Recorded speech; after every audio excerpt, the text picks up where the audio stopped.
Merhaba arkadaşlar. Bugün sizlere hangi uygulamaların kültür ve geleneklerden gelen alışkanlıklar olduğunu ve hangi uygulamaların ise büyü ve sihir alanına girdiğinden bahsetmek istiyorum. Bir toplumda çok eskilerden kalmış, saygın tutulup kuşaktan kuşağa aktarılan alışkanlıklar, bilgi, töre, inanç ve davranışların tümü kültür ve gelenekleri oluşturur. Semavi dinlerin insanlığa gelişinden sonra Yahudilerde, Hristiyanlarda ve İslam dininde bu kültür ve geleneklerin etkisi hala devam etmiştir. Bütün bu dinlerde kültür ve gelenekler iç içe geçmiştir.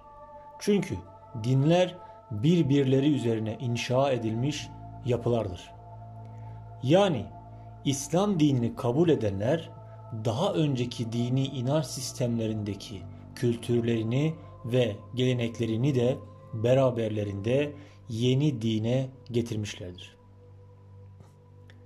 Bu şekilde gelen kültür ve geleneklerin içerisinde animizm, paganizm ve şamanizm ile ilgili bilgiler yer almaktadır.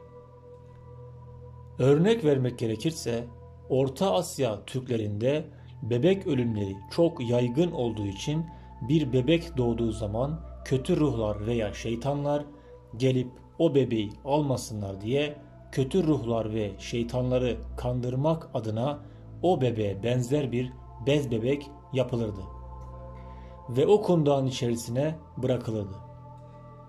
Çünkü kötü ruhlar geldiği zaman bebeğe değil de kundak içerisine bırakılan oyuncak bebeğe odaklansınlar diye yapılırmış. Bu bir büyü değildir. Bu koruma amacıyla yapılan manevi bir kültür ve gelenektir. Halen günümüzde bile 40 gün bebek yalnız bırakılmaz, bebeğin 40'ını tamamlaması beklenir. Bu bizim en önemli geleneklerimizdendir. İnsanoğlu kaybedeceği bir şey olduğu zaman onu saklamak ve kurtarmak için bir takım önlemler almaya çalışır. Bu onun doğasında vardır. Mesela yeni bir araba alındığı zaman nazar boncuğu takmak ve kurban kesmek gibi. Çeşitli dinlerden insanlar bunu yaparlar. Bu nazar boncuğu kültürü Orta Asya'dan gelen bir gelenektir. Bu bir büyü değildir. Manevi bir koruma kültürüdür. Çünkü insanlar sahip oldukları şeyleri kaybetmek istemediklerinden dolayı bu tür gelenek ve kültürleri uygularlar.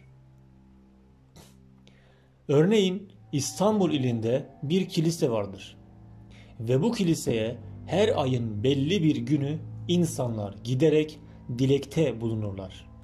Bu kilisede insanlara üzerinde haç olan küçük bir anahtar verilir ve siz içeri girip dileğinizi söyledikten sonra çıkınca anahtarı geri teslim edersiniz. Bu şekilde insanlar dileklerinin kabul olacağına inanırlar. Bu bir inanç kültürüdür, kesinlikle büyü değildir. Nazarla ilgili olarak örnek vermek gerekirse, insanlar nazardan çok korktukları için korunma içgüdüsüyle tahtaya vururlar, kulaklarını çekerler. Bu da yine bir kültür ve gelenektir. Büyü veya ruh çağırma yöntemi değildir. Yine İslam dininde herkes tarafından bilinen ve Kabe'de olan insanların ona dokunmak için birbirlerini öldüresiye kavga ettiği, cennetten geldiğine inanılan Hacerül Esved taşını duymayan yoktur. Günahkar insanların buna dokunduğu zaman farklı renklere büründüğü söylenmektedir. Bu tamamen bir iddiadır. İslam literatüründe Kur'ani bir dayanağı yoktur. Fakat Müslümanlar Kabe'yi ziyaret ettiklerinde bu taşa dokunarak dilekte bulunuyorlar. Bu şekilde yaratıcıya şirk veya ortak koşmayı düşünmüyorlar bile. Çünkü bu da yine eskiden gelen bir kültür ve gelenektir. Tüm bu saydığım kültür ve geleneklerin altında aslında insanlığın en eski dini ve inanış biçimi yatmaktadır. Bu kültür ve gelenekleri yapan insanlar bu yöntemlerle kesinlikle kasıtlı bir şekilde yaratıcıya ortak koşma, yaratıcıyı yok sayma gibi bir düşünceleri yoktur. Yapmaya çalıştıkları şey aslında inandıkları ve olmasını istedikleri dileklerinin gerçekleşmesi amacıyla maneviyatlarını güçlendirme çalışmasıdır. Bu anlattığımız kültür ve gelenekler dinler arası geçişkenliğin sonucudur. Dinler arası etkilenmenin bir sonucudur.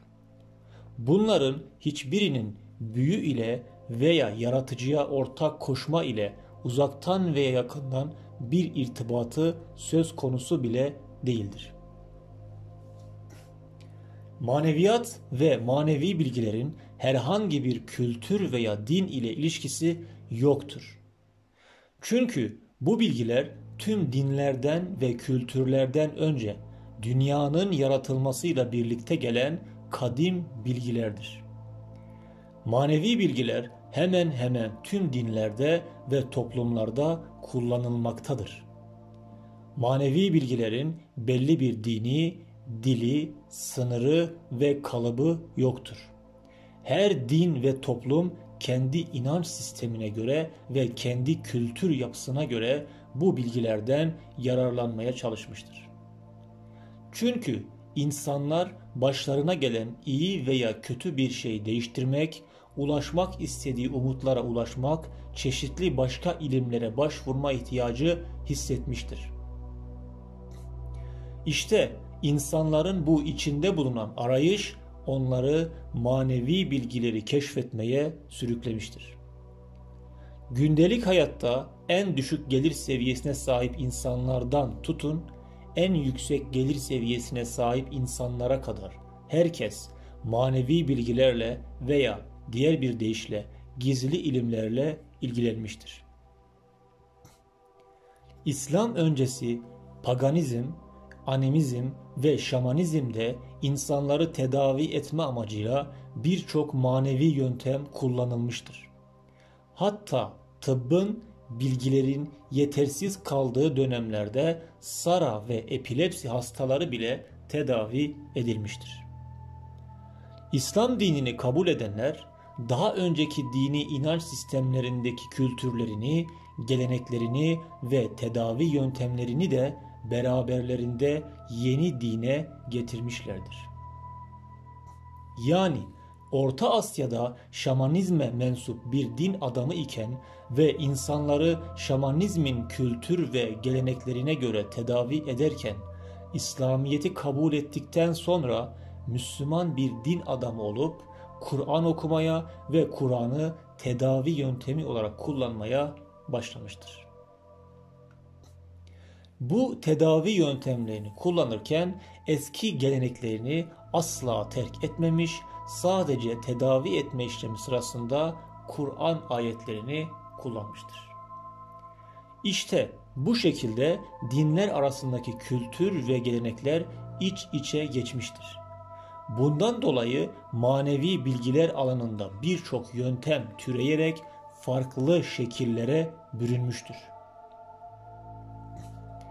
Örnek vermek gerekirse bir muskanın içerisinde Kur'an ayetlerinden de yazılar olabilir, bir takım bilinmeyen figürler veya semboller de olabilir veya farklı nesneler de mevcut olabilir. Fakat bu muskanın büyü olduğunu kesinlikle göstermez.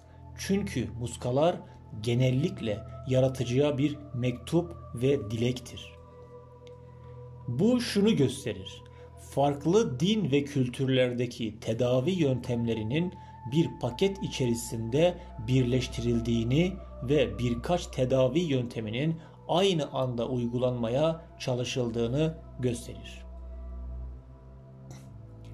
Mesela İnsanlar üzerlerinde taşıdıkları veya evlerinde, arabalarında buldukları muskaları bize içerisinde ne olduğunu öğrenmek için getirdiklerinde biz bu muskanın büyü olup olmadığını sorduklarında gerekli bakımı yaparız.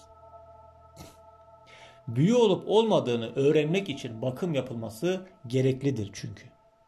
Akabinde getirilen neyse büyü mü değil mi ortaya çıkar. Örneğin bunlar bize içerisinde ne olduğunu merak eden danışmanlar tarafından getirilmiş muska ve diğer çalışmalardır. Biz bu getirilen şeyler ile ilgili gerekli bakımı yaptıktan sonra bunların büyü olup olmadığını gördük ve açtık. Mesela bu üzerinde Arapça yazıların olduğu muska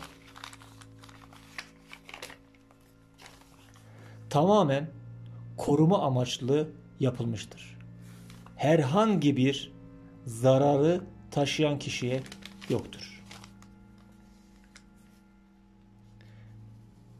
Bu görmüş olduğunuz tabaka üzerine yazılmış yazı ve ritüel ise tamamen iş ve çalışma hayatında başarı için yapılmıştır.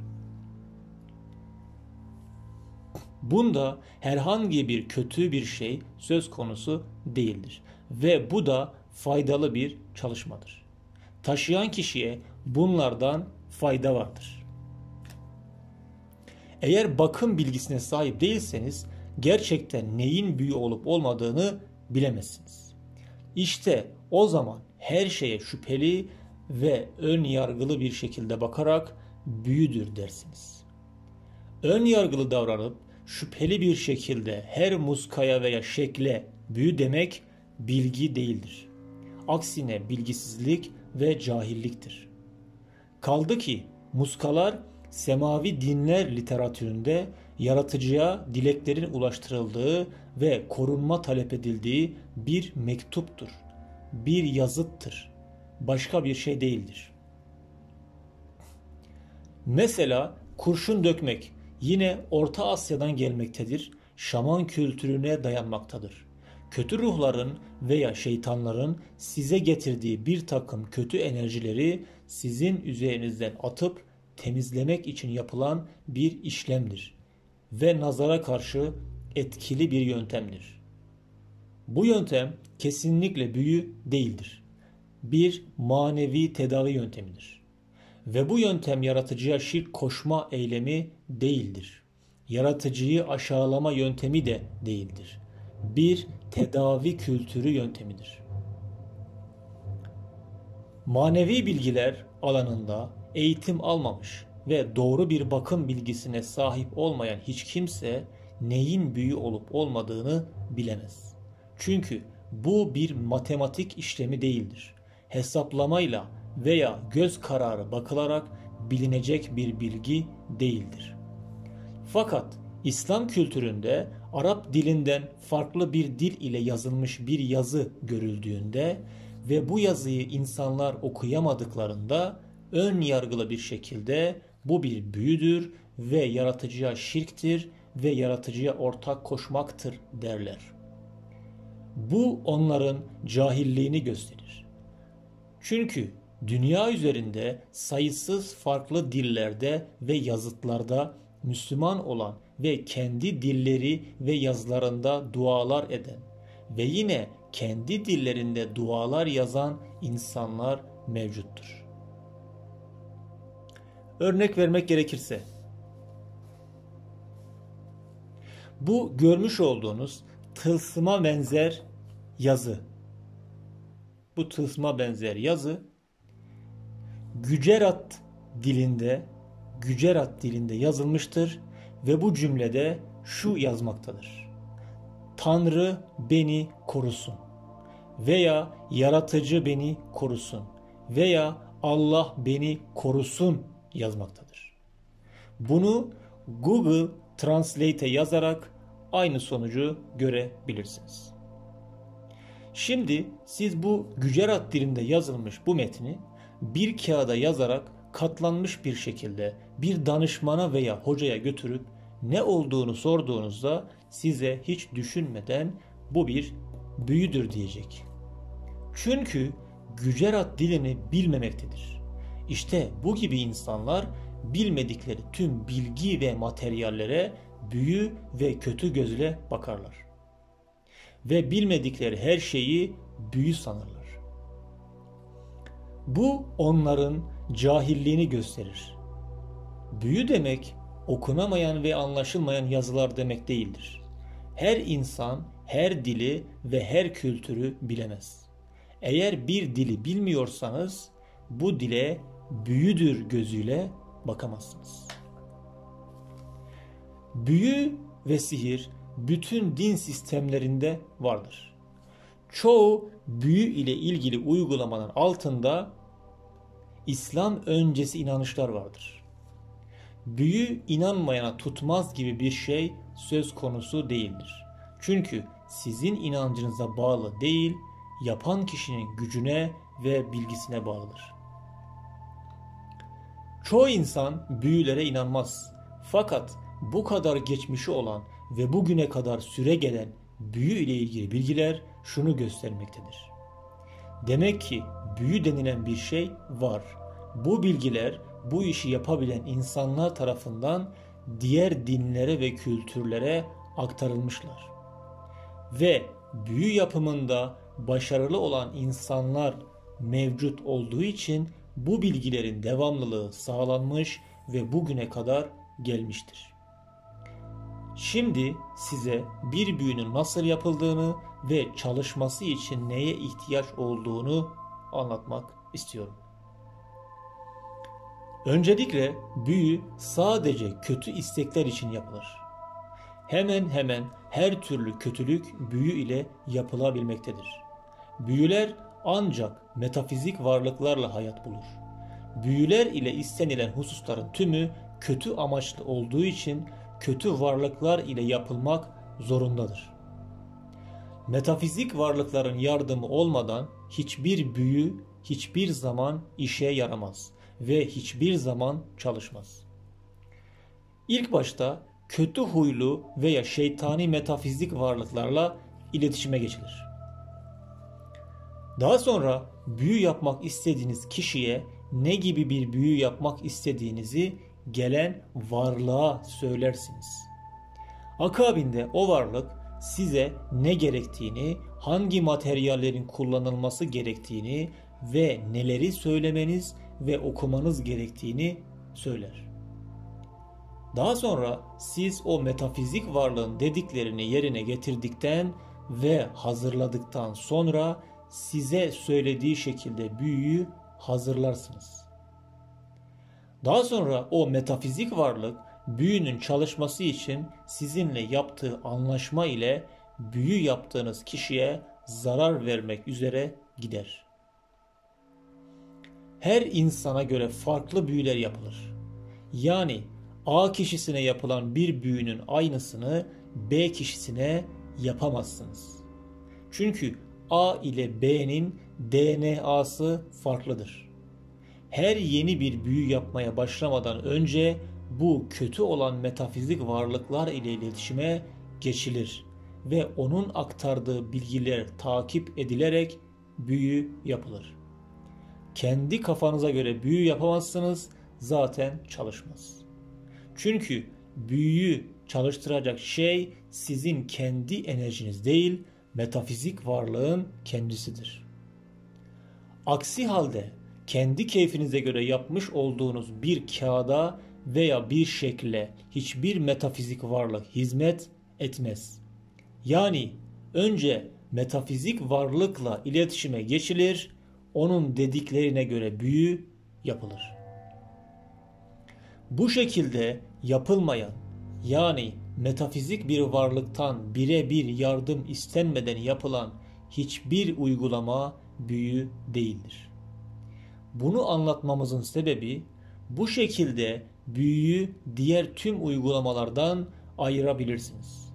Çünkü büyü dışında hiçbir uygulama metafizik kötü varlıklar ile birlikte yapılmaz. büyüyü diğer çalışmalardan, yani gerek duadan, gerek bedduadan, gerek ritüellerden, gerek enerji çalışmalarından, gerek şifa çalışmalarından ve gerekse nazardan ayıran en büyük şart budur. Çünkü büyüde manevi ve diğer enerji çalışmalarından farklı bir çalışma mantığı vardır. Büyüyü büyü yapan zaten budur. Çünkü büyü uygulamaları tamamen insanın anatomik yapısının bozulması ile irtibatlıdır. Yani büyüde kullanılacak materyaller ve gerekse sayılar insan biyolojisini bozacak şekilde o metafizik varlık tarafından kişiye özel bir şekilde düzenlenir. Örneğin el ve ayakların tutmaması veya eklemlerdeki mevcut düzenin bozulması için yapılırlar. Bu şekilde büyünün insan anatomisini bozması amaçlanmaktadır. Zaten kötü metafizik varlıklarla iletişime geçilmesinin sebebi de budur. Çünkü insan kendi enerjisiyle böyle bir şey başaramaz. Başka bir varlığın yardımına ihtiyacı vardır. Bu şekilde size bir büyünün nasıl yapıldığını anlatmaya çalıştım. Çünkü büyünün uygulanmaması şartıyla büyünün nasıl yapıldığını öğrenmekte bir sakınca yoktur. Şöyle ki, tıpta kimyasal maddeler arasında yer alan bir zehir düşünün. Bu zehir eczacılıkta çeşitli hastalıkların tedavisi amacıyla kullanılır. Fakat bu zehir kötü niyetli insanların elinde bir silahtır. Büyülerin nasıl yapıldığını bilmek, büyüleri bozma işlemi sırasında büyük fayda sağlamaktadır. Her zehirin bir panzehiri olduğu gibi her büyünün de nasıl bozulacağı bilgisi her zaman vardır. Kısaca konuyu toparlamak gerekirse, kültür ve geleneklerden gelen ve insanların inançları gereği yaptıkları uygulamalar olan manevi çalışmalar, şifa çalışmaları, ritüeller, tılsımlar, muskalar ve benzeri uygulamaların hiçbiri büyü kapsamına girmez. Büyü diğer tüm çalışmalardan farklı bir yapıya sahiptir. Çünkü büyüyü siz yapmazsınız.